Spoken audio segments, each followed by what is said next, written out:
Hello students, mathematics प्रति fully dedicated यस च्यानलमा म सम्पूर्ण विद्यार्थीहरूलाई स्वागत गर्दछु। आज यस भिडियोमा हामीले डिस्कस गर्नेछौँ डिफरेन्शियल इक्वेसनको बारेमा र डिफरेन्शियल इक्वेसनसँग रिलेटेड केही टर्म्सहरू सबैभन्दा पहिले आज हामीले बुझ्छौँ।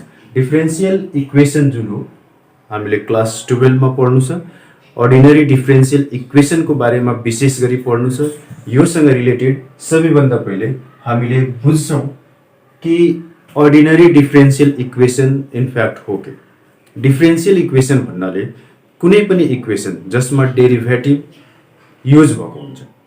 ओके, अब अर्डिनरी डिफरेन्शियल इक्वेसन भन्नाले यदि जसरी हामीले dy by dx लेख्छौँ derivative of y with respect to x, त यसमा हामीलाई थाहा भएकै कुरा हो कि यो जुन y हो यो x मा डिपेन्डेन्ट हुन्छ।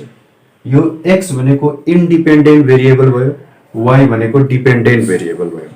त यदि डिफरेन्शियल इक्वेसन्समा इन्डिपेन्डेन्ट भेरिएबल सिंगल छ भने त्यो अर्डिनरी डिफरेन्शियल इक्वेसन हुन्छ। भन्नुको मतलब विथ रेस्पेक्ट टु जुन हुन्छ भेरिएबल त्यो सेम हुनु पर्यो। यहाँ dy by dx अनि अर्को ठाउँमा dx by dz हुनु भएन। ओके, यो अर्डिनरी डिफरेन्शियल इक्वेसन भयो। We can see some examples. dy by dx equal to x by y, किनकि यहाँ डेरिभेटिभ युज भएको छ त डेरिभेटिभ हुनु पर्यो डिपेन्डेन्ट भेरिएबल और इन्डिपेन्डेन्ट भेरिएबल और बोथ यदि युज भइरहेछ भने त्यसैलाई हामीले भन्छौँ डिफरेन्शियल इक्वेसन। अब डिफरेन्शियल इक्वेसनसँग रिलेटेड अर्को term order of differential equation. Order of differential इक्वेसनको लागि let's see this two examples. dy by dx equal to x square by y cube, यसलाई हेर्ने हो भने यसको अर्डर 1 हुन्छ। त्यस्तै गरी अब अर्को example d2y by dx square हुन्छ यहाँनिर। अब अर्को example d2y by dx square plus 3dy by dx plus 2y equal to 0, यसको अर्डर 2y। यो दुईवटा एक्जाम्पलबाट हामी के बुझ्न सक्छौँ? डिफरेन्शियल इक्वेसनमा जुन हाईएस्ट अर्डर को डेरिभेटिभ इन्भल्भ भएको हुन्छ, यहाँनिर हाईएस्ट अर्डर डेरिभेटिभ भनेको फर्स्ट डेरिभेटिभ हो, अर्डर 1 भयो। यहाँनिर हाईएस्ट डेरिभेटिभ भनेको यो सेकेन्ड अर्डर, यो फर्स्ट अर्डर, त हाईएस्ट अर्डर 2, त्यसकारण order is 2। Now degree of differential equation, let's see this examples. dy by dx x square plus 1, यसको डिग्री 1। ओके, अब d2y by dx square plus dy by dx whole square plus 1 equal to 0, यसको पनि degree 1। के भएको होला त? यहाँनिर हामीले सिम्पली के बुझ्नु पर्यो कि जुन हाईएस्ट अर्डर को डेरिभेटिभ इन्भल्भ भएको हुन्छ डिफरेन्शियल इक्वेसनमा, त्यसको जति पावर हुन्छ त्यसैलाई हामीले भन्छौँ डिग्री।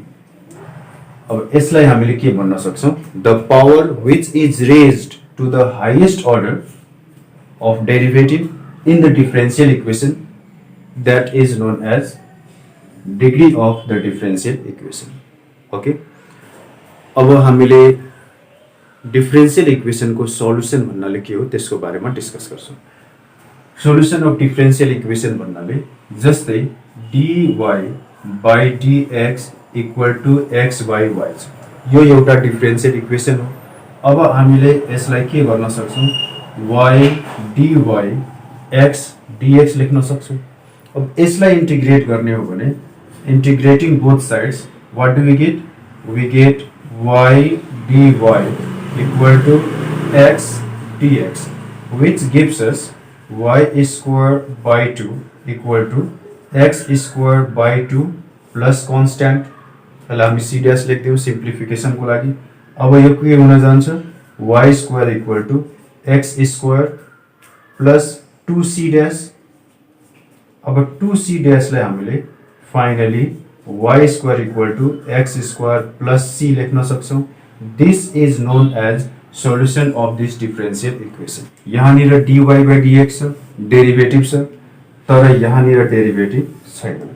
डिपेन्डेन्ट र इन्डिपेन्डेन्ट भेरिएबल्सको बिचमा हामीले एउटा रिलेसन अब्टेन गर्यौँ, y square equal to x square plus c, जुन कि फ्री फ्रम डेरिभेटिभ छ, and this is known as solution of differential equation.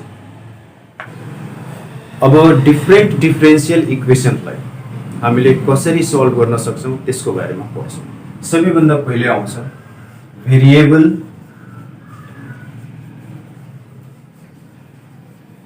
Separate form.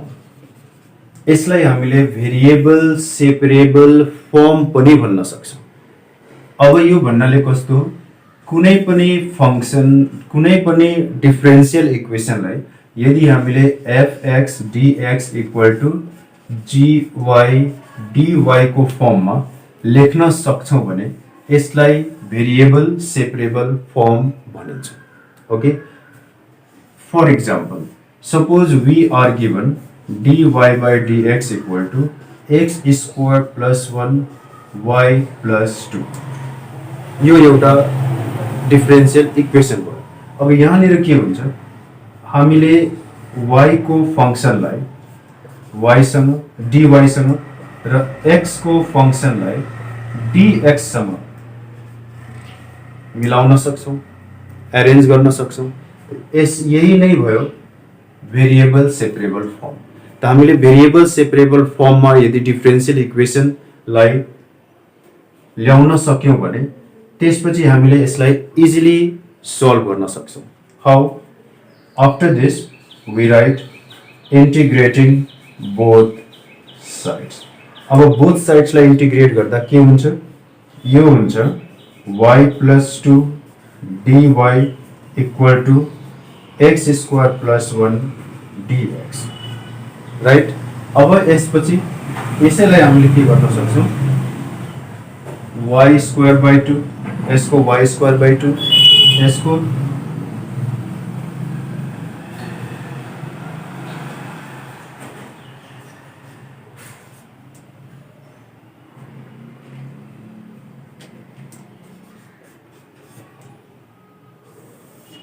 this is the required solution of given variable separable form of differential equation।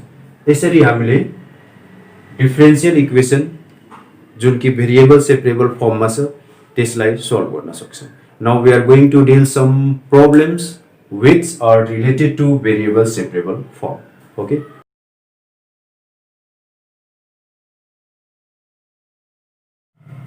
Now how do we solve such problems. सबैभन्दा पहिले हामीले variable separable फर्मलाई ध्यान दिनुपर्ने हुन्छ।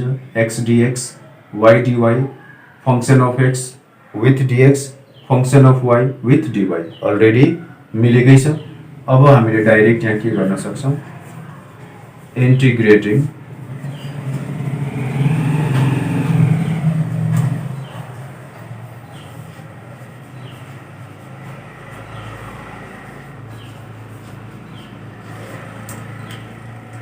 Constant को derivative 0, that's why 0 लाई integrate गर्दा constant. Now we get x square by 2 y square by 2 equal to c। कांस्टेंटलाई यहाँनिर हामी c डैश लेख्न सक्छौं। अब यो x square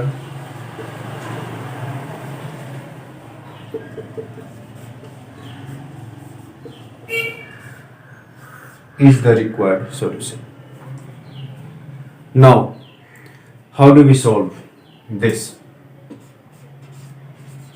x square dy minus y square dx लाई हामीले equal to y square dx यसरी लेख्न सक्छौं। अब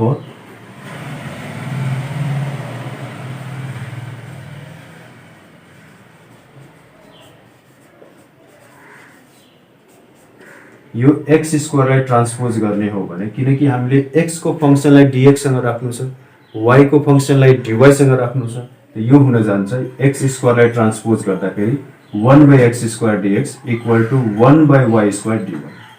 Now x to the power minus 2 dx, y to the power minus 2 dy, integrating both sides we get this step। Now using the formula minus 2 plus 1 दुईटै साइडमा एउटा constant and the simplification gives us minus x को power minus 1 equal to y को power -1 by -1 plus C, यो -1 by -1 नलेखेर यहाँ -1 लेख्न सक्छौँ। अब यसलाई हामीले सिम्प्लिफाई गर्छौँ यता ट्रान्सपोज गरेर 1 by y minus 1 by x, x minus y equal to c x y, and this is the required solution. Have a look. Now question number 3. यहाँनिर वेरिएबल सेपरेबल फर्म अनुसार y को फंक्शनलाई dy सँग अनि x को फंक्शनलाई dx सँग सबैभन्दा पहिले हामीले एरेन्ज गर्छौं। अब इंटीग्रेट गर्दाखेरि integrating both sides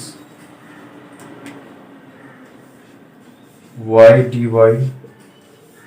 अनि यहाँनिर e to the power x plus 1 दुईटै साइड्समा हामीले गर्छौं इंटीग्रेट। त्यसपछि यो y स्क्वायर बाइ 2 हुन्छ, e to the power x को integral e to the power x 1 को प्लस x अनि एउटा कांस्टेंट हामीले यसलाई लेख्न सक्छौं। This is the required solution. अब नम्बर 4 यहाँ पनि हामीले के गर्नु पर्यो, dx सँग यो फंक्शन x को फंक्शन मिलाउनु छ। dy equal to 2e to the power 2x minus 4x अनि यो सबैलाई यो dx ले मल्टिप्लाई गर्यो। भेरी सिम्पल, हामीले 4x लाई यता ट्रान्सपोज गर्छौं र dx ले मल्टिप्लाई गर्छौं। अगेन इंटीग्रेटिंग बोथ साइड्स, यो भयो dy अनि यहाँ भयो 2e to the power 2x minus 4x dx। अब y then 2e to the power 2x by 2 minus 4x square by 2 plus c। हामीले इंटीग्रेशन को फर्मुला यहाँ यूज गर्नु छ। यो e to the power ax को इंटीग्रल के हुन्छ, e to the power ax by a।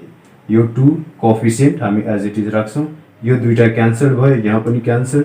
Finally हामीले पायौं y equal to e to the power 2x minus 2x square plus c, and this is the required solution. Have a look. Now one more important question, question number 5. यहाँ हामीले के गर्न सक्छौं, यो dx हुन्छ, यसलाई हामीले 1 by 1 minus x square dx plus 1 by root under 1 minus y square dy equal to 0 लेख्न सक्छौं। कसरी? Dividing both sides by root under 1 minus x square into root under 1 minus y square। त्यसले गर्दा के हुन्छ, dy सँग function of y अनि dx सँग फंक्शन अफ x एडजस्ट हुन्छ। अब हामीले सिम्पली के गर्छौं, इंटीग्रेट गर्छौं। Integrating both sides, we get integral of this plus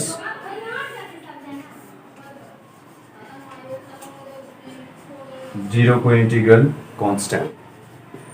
This is sin inverse x, sin inverse y equal to constant. अब यहाँ फेरि हामीले sin inverse x plus sin inverse y को इन्भर्स ट्रिग्नोमेट्रिक फंक्शन सँग related formula use गर्न सक्छौं। त्यसलाई हामीले sin inverse x root under 1 minus y square y root under 1 minus x square equal to c। Therefore x